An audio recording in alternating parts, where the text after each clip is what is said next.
Bonsoir à tous et bienvenue ce soir dans Genève à chaud.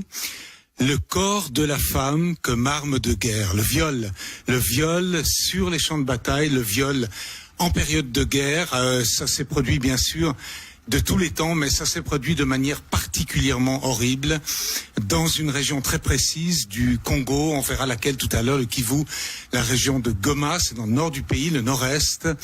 Et ça s'est produit à une telle intensité et sur une telle échelle que certains demandent l'instauration d'un tribunal international, comme il y en a eu par exemple pour le Rwanda, pour la Bosnie, entre autres, pour évidemment dénoncer ces cas et les juger. Il se trouve qu'une délégation de Congolaises est à Genève. Elles ont rencontré la haut-commissaire aux droits de l'homme, Madame Pillay, c'était hier, et on a le grand plaisir de recevoir certaines personnes qui soutiennent cette cause. Nous aurons d'abord Maître Amouli Reti, qui est avocat international. Il était le président des avocats au tribunal pénal international pour le Rwanda, Arusha. Nous avons également Monsieur Kilinda, qui est entrepreneur. Nous avons Madame Sylvie Rider, psychologue, et qui est l'une des marraines de cet appel dont nous vous parlerons tout à l'heure. Et nous avons Audrey Maroumé, qui est une étudiante ici, mais congolaise, étudiante en relations internationales. Bienvenue à tous autour de cette table. Merci d'être avec nous. Audrey, quelques chiffres et quelques rappels sur cette situation tragique. Des violences sexuelles généralisées, le viol comme instrument de vengeance sur la population, une technique de guerre pratiquée de façon systématique par les groupes armés, rebelles ou gouvernementaux. C'est la réalité que décrit le directeur France de Human Rights. Selon le rapport Mapping, un rapport réalisé entre 1993 et 2003 par des experts des Nations Unies, environ 500 000 femmes et enfants sont victimes de violences sexuelles en République démocratique du Congo. Depuis 2003, difficile d'établir des chiffres, mais on parle de 48 victimes de viol chaque heure. Une guerre qui a déjà fait plus de 6 millions de morts et qui a poussé 2 millions de personnes à se déplacer sur les routes. Journalistes et activistes dénoncent le traitement inhumain que subissent ces femmes et ces enfants dans les zones de combat. Une zone située dans la région des Grands Lacs africains, le Kivu, vous le disiez. Ces observateurs déplorent l'indifférence générale face à ce crime contre l'humanité, comme souvent lorsque cela concerne des événements en Afrique.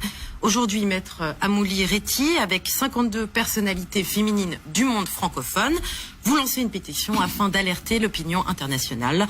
Cette pétition destinée à François Hollande, Ban Ki-moon, Barack Obama et encore bien d'autres puissants de ce monde demande la création rapide d'un tribunal pénal international pour la République démocratique du Congo, le seul moyen efficace de soustraire ces femmes à leurs bourreaux. Selon vos mots, ne pas le faire serait une discrimination à l'égard des femmes congolaises, un déni de justice internationale, ainsi qu'un encouragement à commettre un génocide. Merci beaucoup Audrey. Bienvenue Maître Reti. Bien, merci. Vous êtes avocat congolais, vous êtes actif à Paris, vous avez votre étude, vous êtes avocat international. Lorsqu'Audrey nous dit ce chiffre, 48 viols par heure à certains moments, ça semble totalement d'un autre monde. Vous confirmez ce style de chiffre au fond? Oui, malheureusement, c'est la situation. En tout cas, c'est ce que les Nations Unies ont constaté et ont décrit dans le rapport Mapping, mais aussi dans d'autres rapports postérieurs.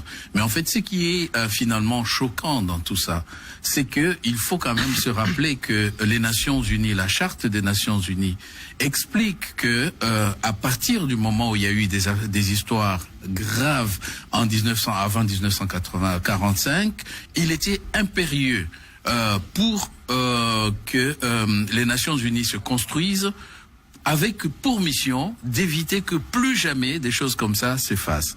Bon, et lorsque le tribunal pénal international a été créé pour le Rwanda, 6 mois seulement après les génocides du Rwanda, qui a fait 800 000 morts, les Nations Unies ont dit, écoutez, pour nous, la création d'un tribunal pénal international est l'une des voies possibles de paix pour le Rwanda. Et de réparation. Et de réparation.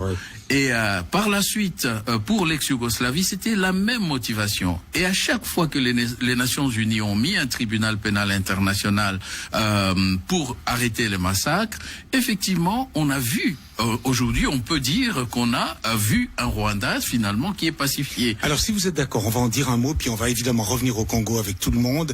Vous-même, pendant plusieurs années, vous étiez président des avocats actifs à ce fameux tribunal pénal international pour le Rwanda, à Arusha. Hein. Oui. Comment avez-vous vécu cette expérience du TPI sur le Rwanda, sur place? Ah oui, bon, c'est d'abord l'avantage éventuellement d'avoir une justice qui soit pratiquement équilibrée, équitable. Elle avait les moyens de son action. Elle avait, bon, on peut dire, comparé à ce que l'expérience que nous avons maintenant de tentatives allemandes, tentatives belges, françaises, etc. Bon, le tribunal, on peut dire que ce tribunal avait les moyens de son action. Ce n'était pas suffisant, mais c'était déjà quelque chose de nettement intéressant. Bon, maintenant pour le reste, bon, ça n'a pas été forcément, tout n'a pas été très bon. Il y avait des choses à corriger, mais ces choses à corriger ont été corrigées au fil des temps. Alors, si vous êtes d'accord, je vais présenter votre voisine, Madame Rieder, bonsoir. Bonsoir. Vous êtes psychologue ici à Genève, oui. Et vous êtes l'une de ces fameuses 52 marraines. Absolument. Sur cette liste qui demande un tribunal, qui essaie de sensibiliser. Vous êtes allé voir des gens comme François Hollande, Madame Pillay au commissaire, c'était hier, les grands de ce monde au fond. Comment se passe votre engagement? Vous nous en dites un mot? Comment se passe notre engagement très concrètement? Bon, moi, j'ai répondu à l'appel de Maître Réti parce qu'il me semblait évident de rompre ce silence. Je trouvais extrêmement choquant. Tout à l'heure, dans votre introduction, vous avez parlé au passé. C'est pas du tout ça du passé. Continue. Ça continue absolument. Ça continue et rien ne se passe. Mmh. Et il me semblait absolument nécessaire de faire entendre ce drame actuel. Je reviens à vous, le Congo est un pays immense, il faut se figurer ici, on a la carte derrière vous, c'est un pays qui fait je ne sais pas combien de fois la Suisse, et la région est loin de Kinshasa, loin de la capitale. Est-ce qu'à Kinshasa, on a une parfaite conscience de ce qui se passe à des milliers peut-être de kilomètres de la capitale? Moi, je préfère plutôt me poser la question de savoir, est-ce qu'aux Nations Unies, on a vraiment conscience de ce qui se passe? Est-ce que l'humanité a vraiment conscience de ce qui se passe? Parce que ce qui se passe à Kinshasa, si Kinshasa ne voit rien, c'est tout simplement peut-être parce que le monde ne veut rien voir et le monde soutient qu'on ne voit rien. Mais le vrai problème qui se pose dans le cas d'espèce, sincèrement, c'est est-ce qu'on va continuer à considérer ces femmes comme quelque chose qui ressemble à des humains, ou est-ce qu'on doit considérer, on peut un jour considérer que c'est des humains à part entière? C'est ça le combat des marraines. Alors, ça a commencé à la fin des années 90, ça continue. Hein. C'est pas fini. On est dans le nord-est du Congo, la fameuse région du Kivu, dont vous venez tous, les trois personnes africaines ici à cette table. Bonsoir Audrey. Bonsoir. Alors Audrey, vous êtes étudiante ici en relations internationales. Comment vivez-vous au fond et quelle est votre équation personnelle avec ce problème? Bah écoutez, comme l'ont dit mes deux collègues, on est dans une situation où il faut mettre fin, je pense, à ces impunités. Et les gens refusent, jusqu'au jour d'aujourd'hui, le monde, les Nations Unies, les puissances de ce monde refusent, ferment les yeux là-dessus. Et je pense qu'en faisant ça, ça contribue à ouvrir la porte aux impunités, justement. On a vu très récemment que ce qui s'est passé au Nigeria, avec les jeunes filles qui se... On a fait une émission spéciale il y a une semaine là-dessus ici. Voilà, c'est continuer à soutenir ce genre de menaces d'impunité faite aux femmes, ça laisse la porte ouverte au prochain, ce qui fait qu'ils continuent à le faire. Ça fait aujourd'hui plus de 20 ans qu'au Congo des femmes sont violées, qu'on ne dit rien.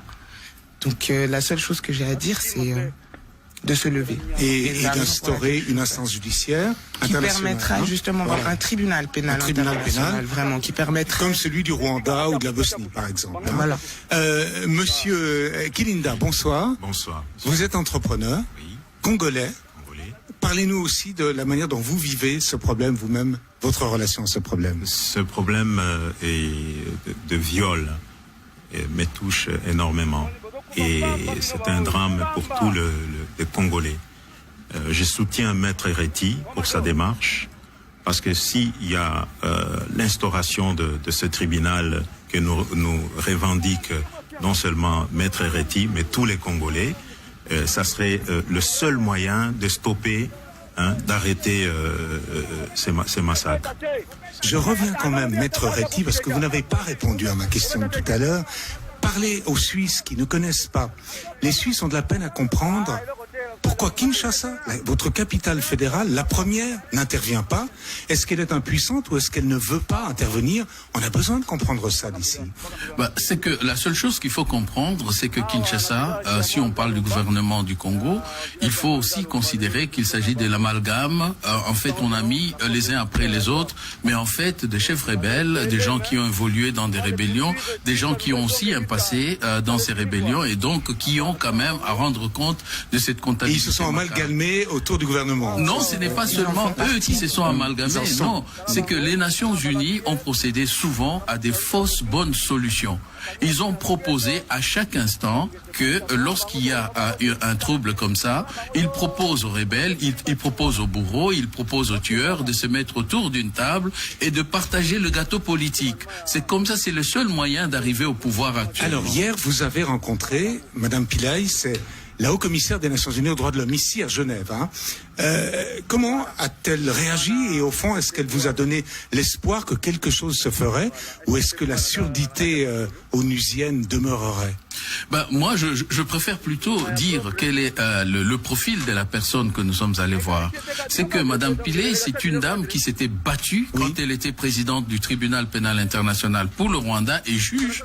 Elle s'est battue pour que le viol comme arme de guerre commis au Rwanda soit considéré comme un élément de crime contre l'humanité ou de génocide. Ça, c'est son combat et c'est sa réussite. Madame Pillay, c'est aussi le haut-commissaire qui a eu le courage de faire en sorte que le rapport mapping que nous défendons aujourd'hui soit publié.